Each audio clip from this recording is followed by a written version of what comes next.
I woke up in a land of monsters.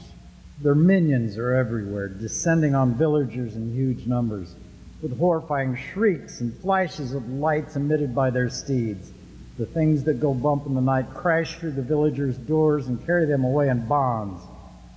The masters served by these minions cluster in their dens and warrens, places no villager can enter, producing scrolls of arcane knowledge and lost languages no villager can decipher.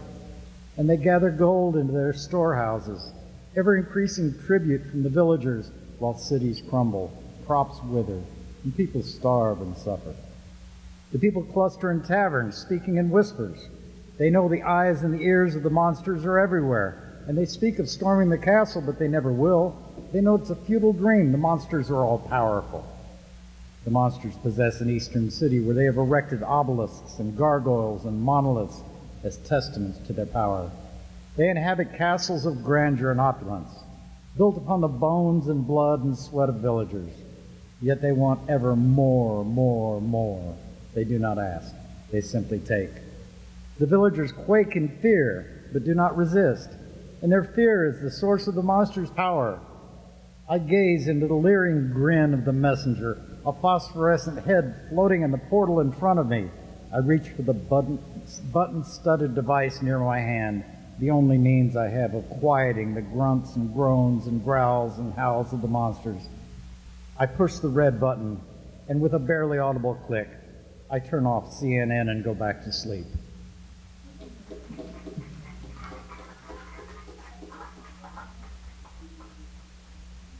Weren't expecting a political allegory, were you? The next one's a little bit longer, but it's not autobiographical.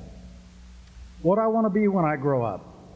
When I was a kid, I had the notion I'd like to grow up to be a cowboy. It sounded like fun.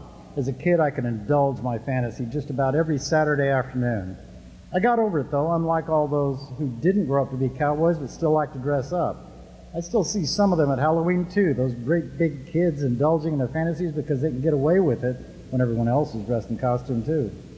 When I got over wanting to be a cowboy, I then considered growing up to be president of the United States, because in America that can happen, so they tell me. But that didn't look like all that much fun, although I see that a huge number of folks didn't grow past that fantasy either. Some put on president masks, and some just get themselves elected to some other office to live out their fantasies. I briefly considered being a fireman until I realized it meant putting out fires instead of starting them. Where's the fun in that? And then I found the vocation that would engage me for all time. I knew what I wanted to be. I knew I'd found a way to go through life with a constant grin on my face, a way to make my fantasies into reality, a way to have people stand back and watch as I walk by. I knew I wanted to grow up to be a mad poet. It was perfect for me.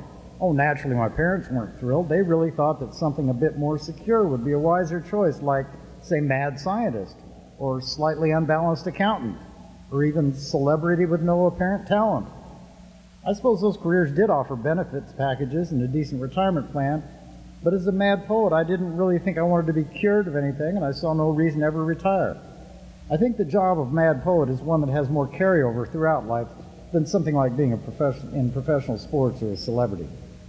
Well, as I began to work my future career as a 5-year-old, my parents accepted my lifestyle choice and supported me in it, for which I will be eternally grateful. When other parents would invite me to their kids' birthday parties, my folks would explain calmly that, unfortunately, the party fell on a day during the month when I'd be out in the backyard howling at the moon. The folks took pictures of me doing that for the family album to share with the relatives. My early years of schooling didn't offer much in the way of career prep for me, so I had to work on my own, conjuring up my own visions of invisible realities, making up my own words, devising my own grammar, and seeing patterns in the universe that no one else saw.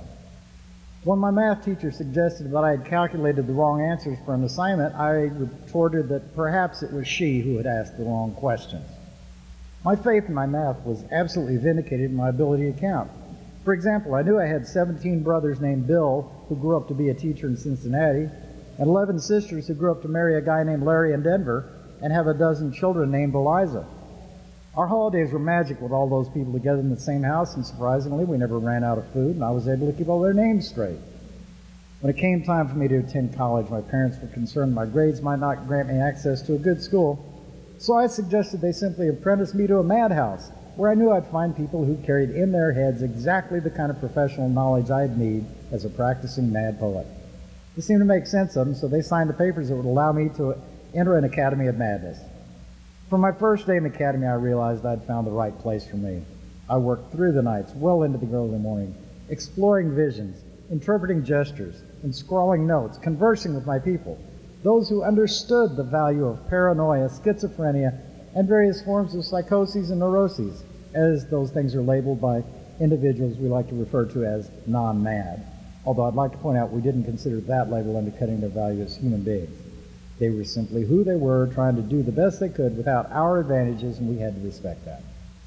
Well, the day came for graduation. It was a sad day. Truly, the people in the Academy were impressed by my madness and wanted me to stay forever. But the folks and I knew it was time for me to go into the world. I bid farewell to my friends, both visible and invisible, and looked for something to pack into my suitcase until I realized I had no possessions. To fill the void of my luggage, I put in a rock, some moss, a desiccated frog I'd found, some dried plants that seemed to produce odd effects when sprinkled over my oatmeal. With the ink barely dry on my certificate of release, I set out into the world, eager to make my mark. Didn't take long for the first mark either. I found a piece of chalk on the sidewalk next to a hopscotch pattern and drew a geometric shape that had appeared to me in a dream. After working on it for nearly an hour, I stood back to appreciate it and realized it was a perfectly straight line. Ah, well, it was a start. I pocketed the chalk and walked on with the expectation that my skills would develop even more with practice now that I was truly a professional. My first order of business was to set up a workplace, and finding one was easier than finding one I could afford with my income, which was right around zilch. I looked at caves, waterfalls, glens, abandoned warehouses, dells, landfills, finally found a place just right for my purposes, a cave behind a waterfall, filled with bats and snakes and rats. It was as homey as my room at the Academy, and the creatures sharing the cave all turned out to be excellent conversationalists.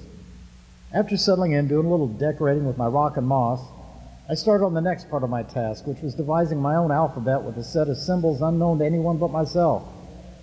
I probably should have mentioned that my graduation gift from my parents was a complete set of the tools of my trade, a blank diary, a folder of parchment, a set of quill pens, and a box of candles. I was set.